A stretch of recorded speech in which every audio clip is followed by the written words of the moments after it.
Hello friend, চলে এসেছি নতুন একটা ভিডিওতে। এই ভিডিওতে তোমাদের বেশ কয়েকটা সিনেমার আপডেট দেবো, তো প্রথম থেকে শেষ অবধি ভিডিওটা দেখবে এবং চ্যানেলটা সাবস্ক্রাইব করবে, লাইক কিন্তু অবশ্যই দিবে। তো প্রথমেই যেটা চলে যাবে সেটা সন্দীপ রেড্ডি বাংলা এক্স রামচরণ, মানে এটা দুজন মিলে একটা সিনেমা করছে, এরকমটা রিউমার উঠছে। দেখো সন্দীপ রেড্ডি বাংলার এখন স্পিরিট স্টার্ট হয়নি, স্পিরিট হবে, তারপর অ্যানিমাল পার্ক হবে, অ্যানিমাল পার্কের আবার একটা সেকেন্ড পার্ট একটা হবে, স্পিরিটের কটা পার্ট হবে জানা নেই। তো রামচরণের সঙ্গে কবে সিনেমা হবে সেটা কিন্তু এখনো জানা যাচ্ছে না, কিন্তু এটা রিউমার উঠছে যে এটা দুজন মিলে সিনেমা করবে, কিন্তু এটা এখনো 5-6 বছরের আগে কোনো গল্পই নেই। তো 5-6 বছরে মানুষ অনেক পাল্টে যাবে, কি সিনেমা আদৌ হবে কি হবে না, তাই সেটা নিয়ে একদমই মানে আগে থেকে তোমরা কেউ সিরিয়াসলি এটা ভেবো না।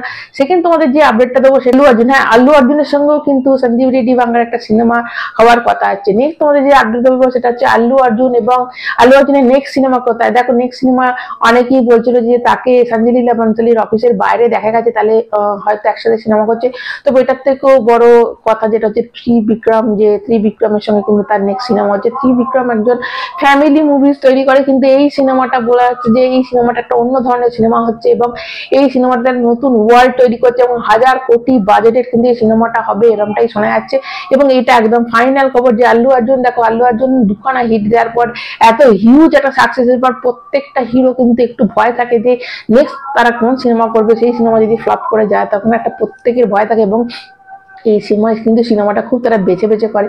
ত্রিবিক্রমের যখন এই সিনেমাটাতে গল্প শুনে তার পছন্দ হচ্ছে না, মানে জবরদস্ত একটা গল্প আছে বলি তবে সেটাতে অবশ্যই সেটা আল্লু অর্জুন হ্যাঁ করেছে এবং এই সিনেমাটাতে নতুন একটা ওয়ার্ল্ড সৃষ্টি করা হবে, এরকম এটা বলা হচ্ছে। নেক্সট তোমাদের যে আপডেট দেবো সেটা ইয়াস এবং রামায়ণ থেকে আসছে যে এই মার্চ মাসে কিন্তু রামায়ণের শুটিং স্টার্ট হবে, এরকমটাই শোনা যাচ্ছে। এবং প্রচন্ড হাইট ভাবে খুব সিক্রেটলি করা হয়েছে, যাতে রামায়ণে যে রাবণের লুকটা আছে সেটা যেন কোনো রকম ভাবে রিভিল না হয়, কোনো রকম লিক না হয়।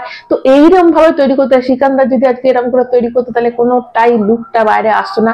দেখো কবে শুটিং স্টার্ট হবে, কবে শুটিং শেষ হয়ে যাবে কেউ জানতে পারবে না, এমন হাইট করা শুটিং করা হচ্ছে। এবং মেকার্সদের পুরোপুরি বলে দেওয়া হচ্ছে বাইরে যখন কোনো রকম ফুটেজ তারা বার না করে, ওরা এই সিকিউরিটিটা তারা খুব ভালো করে দেখছে এবং ভীষণ সিক্রেট ভাবে শুটিং করছে।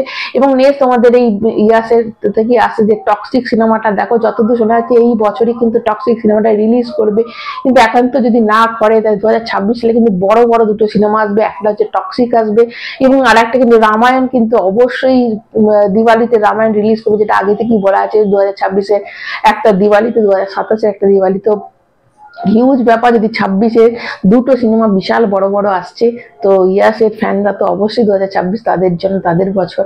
এবং নেক্সট আমাদের যে আপডেট আছে সেটা হচ্ছে হেরাফেরি 3 থেকে রিলিজ ডেটটা নিয়ে। দেখো তোমাদের আমি এটা আলাদা আগেই বলেছিলাম যে এই সিনেমার একটা কমেডি সিনেমার কিন্তু ভিএফএক্স এর কাজ যদিও বেশি থাকে না, সেহেতু তাদের সিনেমাটা খুব তাড়াতাড়ি হয়ে যায়। এখানে মেন থাকে যে অ্যাক্টরদের পারফরমেন্স এবং একটা ভালো কন্টেন্টের গল্প, তো এই দুটোই মেন এখানকার। তো এইখানে এই সিনেমাটা বলা হচ্ছে যে 6 মাসের মধ্যে কিন্তু এই বছর শেষে, এই বছরই স্টার্ট হয়ে যাবে এবং 2026-এ কিন্তু এই সিনেমাটা, 6 মাস লাগবে সিনেমাটা করতে, তো 26-এই কিন্তু সিনেমাটা এসে যাবে। তার 26-এ ভাবতে পারছো যে মানে অক্ষয় কুমারের একটা বিশাল ধামাকা ইয়ার আসছে। অবশ্যই এবছর স্কাই ফোর্স হিট করে গেল, এরপরে জনি এলএলবি পার্ট 3 আসবে, তারপর হাউসফুল 5 আসবে নেক্সট ইয়ার। দেখো নেক্সট ইয়ারে ধমাকেদার আসবে। এবছর এখনো দুটো সিনেমা আছে, যেটা জনি এলএলবি নিয়ে অবশ্যই কিন্তু ভীষণ এক্সাইটেড, একটা সিনেমাটা কিন্তু জবরদস্ত সিনেমা হবে।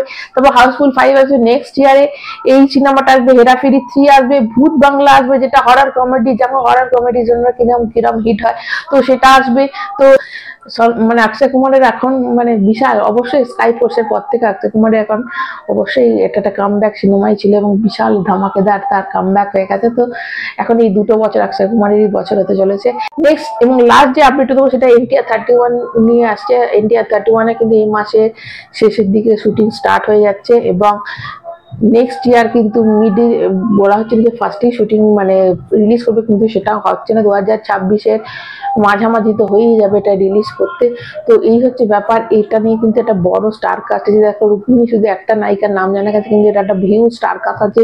এই সিনেমাটার নামটা কি হবে সেটা নিয়ে আপডেট এসেছে এবং এর বাজেট কত আছে, তো সেটা নিয়ে একটা আলাদা করে সেপারেট অবশ্যই ভিডিও করে তোমাদের এটা নিয়ে NTR 31 নিয়ে আমি বলবো, তো তখন সেখানে ডিটেলস নিয়ে কথা বলা যাবে। আপাতত এইটুকুই। তো আপডেটগুলো তোমাদের কেমন লাগলো অবশ্যই কিন্তু কমেন্ট করে জানাবে। একটা লাইক কিন্তু অবশ্যই দেবে ভালো লাগলে, চ্যানেলটা সাবস্ক্রাইব করবে। এখনকার মতো টাটা।